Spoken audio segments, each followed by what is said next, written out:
Chapter start करते हैं। Heading डालिए ग्रेविटेशन और उसमें हेडिंग डालिए universal law of gravitation by Newton. By Newton, Newton, by Newton. वो मैं आगे बोलना था, Newton's law of gravitation by Newton. क्या?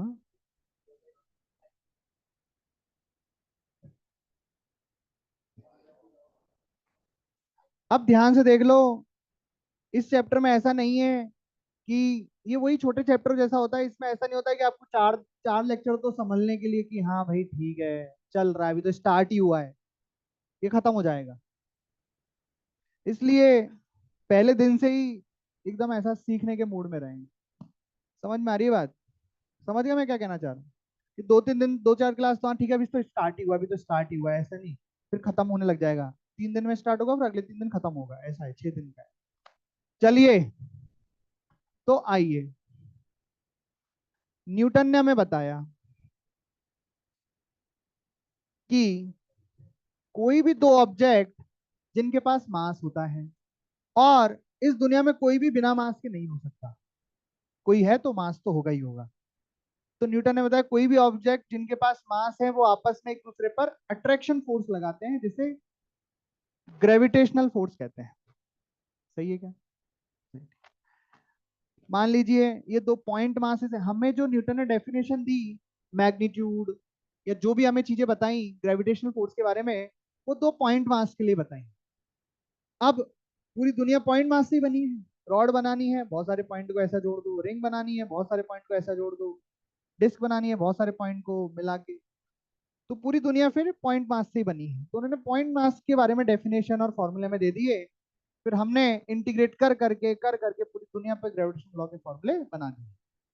ठीक है क्या? तो आइए देख, हम भी करेंगे वो। दोनों मास, दो मास से दोनों का बीच का डिस्टेंस आर ले लीजिए। तो उन्होंने कहा कि M1 M2 को अपनी साइड अट्रैक्ट करेगा, और M2 M1 को अपनी साइड अट्रैक्ट करेगा। मतलब M1 M2 पर अट्रैक्शन फोर्स लगाएगा। उसका नाम, नाम बड़े सोच समझ के देख लो, नाम मैं दे रहा हूँ, फिर आपको बाद में फिर तकलीफ होगी। मैं इसको बोल रहा हूँ F21 वेक्टर। F21 मतलब force on two due to one. और इसका क्या लिख दूंगा? Force on one due to two. आप चाहो तो फुल फॉर्म लिख लेना। तो ये एक्शन रिएक्शन पेयर है। ये क्या है? एक्शन।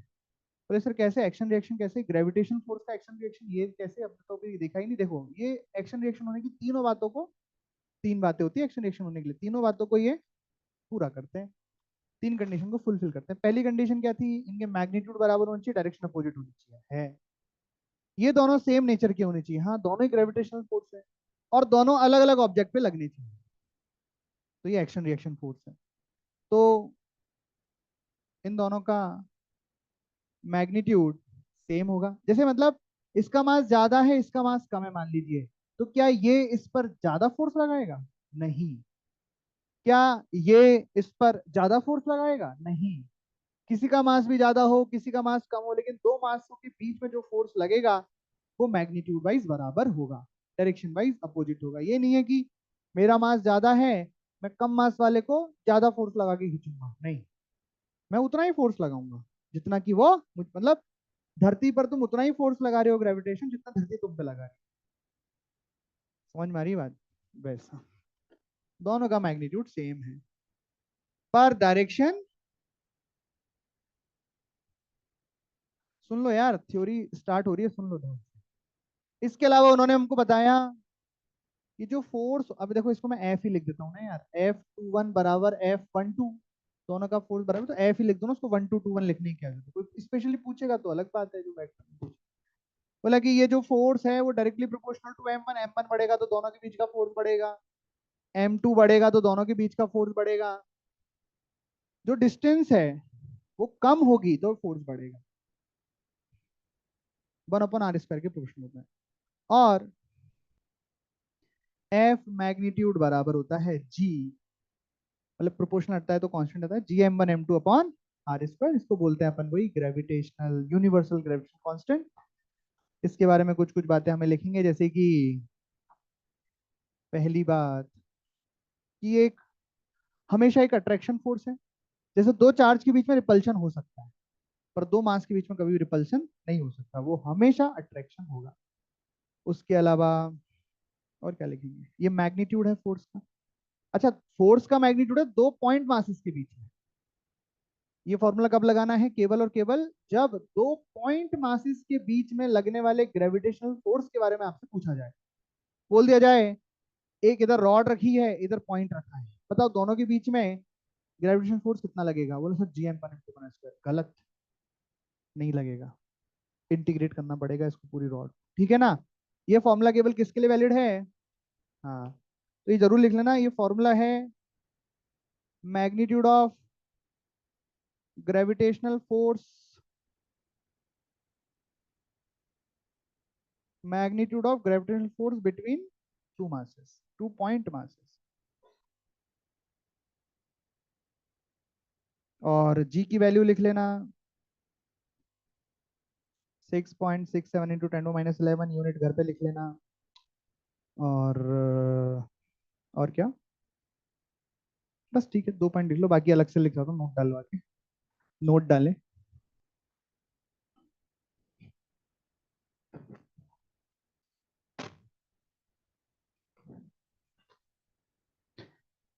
इतना जैसे ही लिख लो आप, तुरंत बताओ, नोट डालेंगे।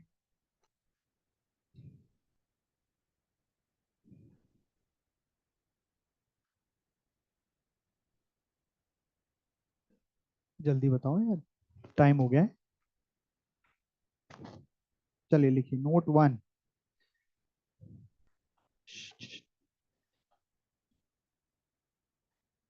देखो, दिन ज्यादा ले लिए अपन ने पहले ही, 6 दिन में से 2 दिन तो अपन रोटेशन में उड़ाई चुके हैं इसके, 4 दिन में खत्म करना है।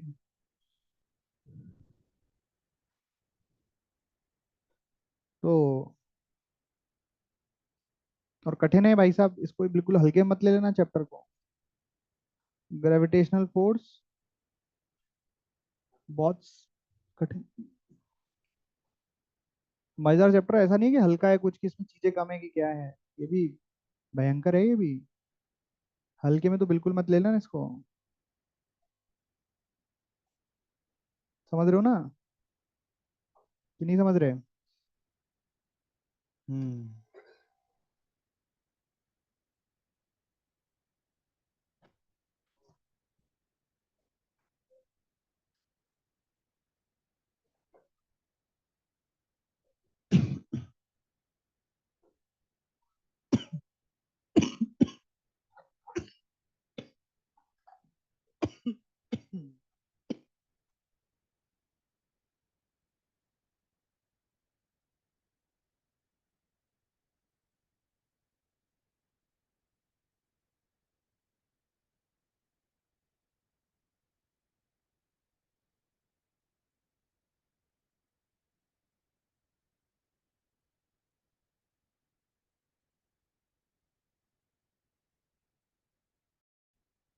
नोट वन का फर्स्ट पॉइंट लिखे, force between two point mass is always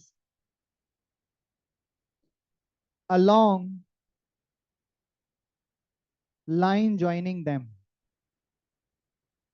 मतलब क्या मतलब हुआ इसका, कि जो फोर्स लगेगा हमेशा दोनों पॉइंट मासेस को मिलाने वाली लाइन के अलोंग ही लगेगा। ये डायग्राम दिख रहा है, ये है, ठीक है। एंड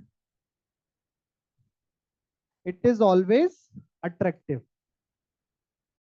दूसरा नोट लिखिए, नहीं, नोट नंबर 1 का दूसरा पॉइंट लिखिए, इसी नोट में दूसरा पॉइंट लिखिए, इट डज नॉट, इट मतलब gravitational force does not depend on medium between point masses between point masses, it does not depend on medium between point masses। इसका क्या मतलब हुआ, दो पॉइंट मास ये जो हैं, इनको आप ले जाके पानी में रख दो, या एक को एक कमरे में रख दो, दूसरे को दूसरे कमरे में रख दो, तब भी इन दोनों के बीच में लगने वाला जो ग्रेविटेशनल फोर्स होगा वो GM1 M2 R² ही होगा। ये है इसका मतलब। चार्ज में ऐसा नहीं होता, इसलिए ऐसे लिखा है आपको। चार्ज में पहले चार्ज अगर हवा में है तो दोनों के बीच में लगने वाला फोर्स अलग होगा। फोर्स का फॉर्मूला वही होता है K Q one Q two अपन आर स्क्वायर, लेकिन के बदलता रहता है उसमें, इसलिए ये बात दिखाई जाती है। ग्रेविटेशनल फोर्स में मास को आप कहीं पे भी रखो उससे कोई फर्क नहीं पड़ेगा।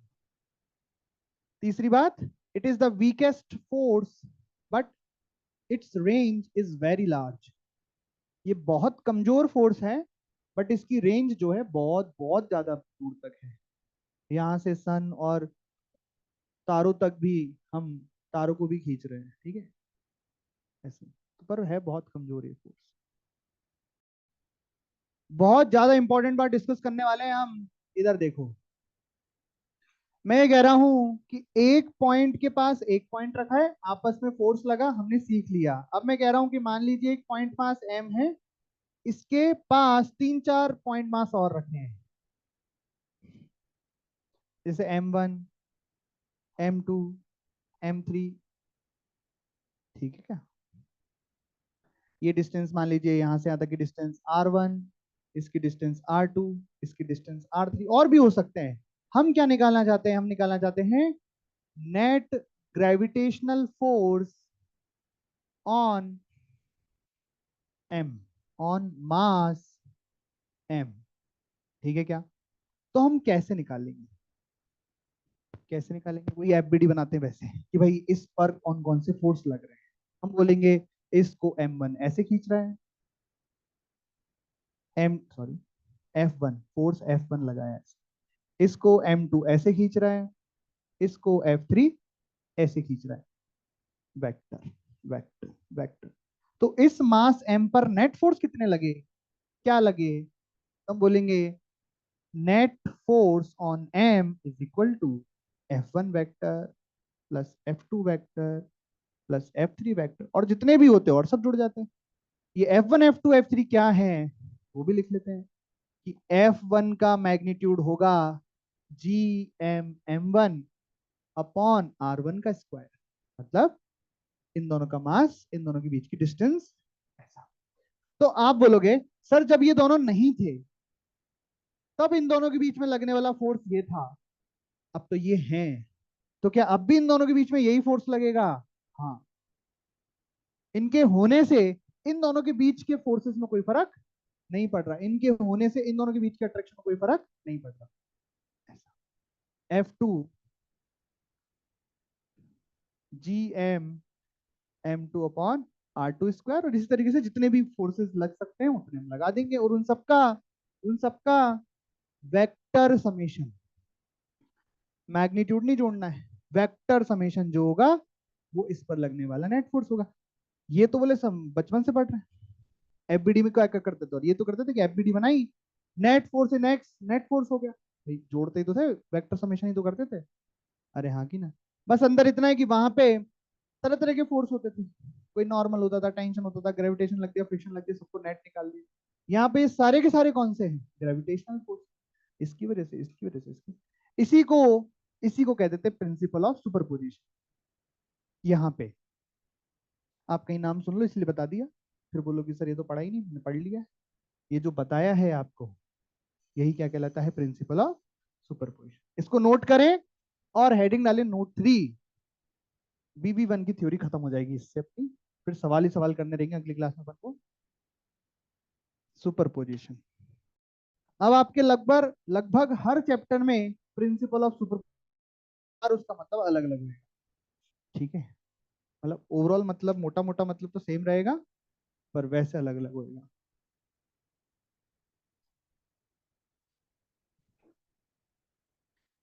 ये चैप्टर आप अभी पढ़ रहे हो, पर आप जब 12th में पहुंचोगे और इलेक्ट्रोस्टैटिक जब आप पढ़ोगे तो आपको याद आएगी इस चैप्टर की, कि यार ये तो पढ़ लिया है। तो नोट 3 और हेडिंग डाल लीजिए gravitational force in vector form, gravitational force in vector form, gravitational force का फॉर्मूला इन वेक्टर फॉर्म। तो gravitational force in vector form है, ठीक है, आप कल पढ़े।